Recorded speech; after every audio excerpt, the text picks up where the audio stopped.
Kalangga, today is the day for my youngest child.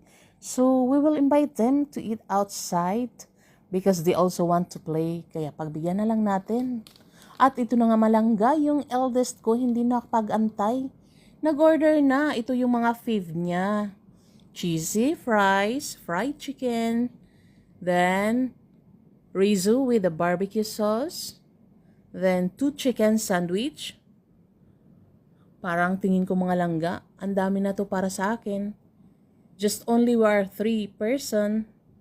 At yung youngest ko, hindi naman yan kakain ng ganyang kadami. French fries lang ang gusto niyan. At pagbigyan na lang natin mga langga. At mayroon pala kami ditong coleslaw din. Naku mga langga, sige pagbigyan na lang natin.